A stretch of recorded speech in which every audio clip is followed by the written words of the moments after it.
सवाल है board exam में ओम्स के नियम यानी ओम्स लॉ के ऊपर में एक सवाल बोर्ड में फिजिक्स से बिल्कुल भी आपको दागा जाएगा मतलब क्वेश्चन दिया जाएगा।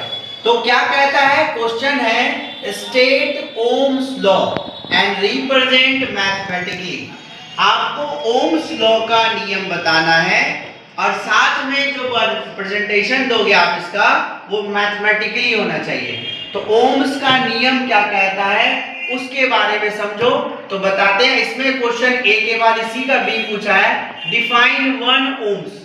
एक ओम्स को आप डिफाइन करो।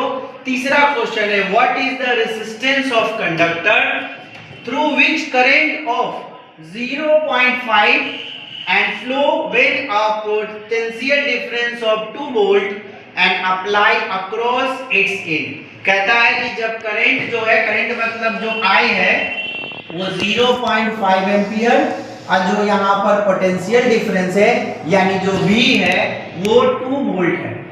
तो कह रहा है इसका मैथमेटिकल बताना है और इसको बताना भी है। तो आप आंसर अब समझो। ओम्स का लॉ जो है ओम्स का नियम जो है वो क्या कहता है according to Ohm's law.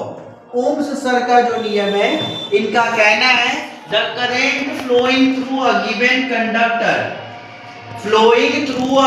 Conductor is directly proportional to the potential difference. अब देखिए I का मतलब होता है बच्चा करंट और डायरेक्टली प्रोपोर्शनल किस पे होगा पोटेंशियल डिफरेंस यानी कि V।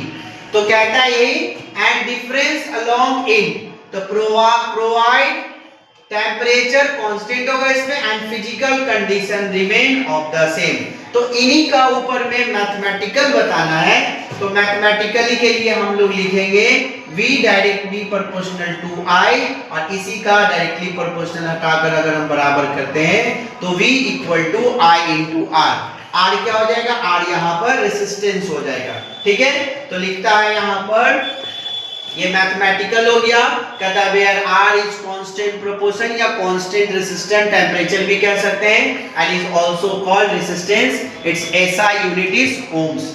रेजिस्टेंस का SI यूनिट या इसका जो हम लोग बता रहे हैं ओम का नियम उसका हमारा ओम्स का SI यूनिट ओम्स के नाम पर दिया गया है। अब आ जाइए पूछ रहा था दूसरा सवाल डिफाइन वन ओम्स। तो कहता है one ohms is the resistance offered by a conductor of a unit cross section area when one ammeter current through its a voltage of 1 volt।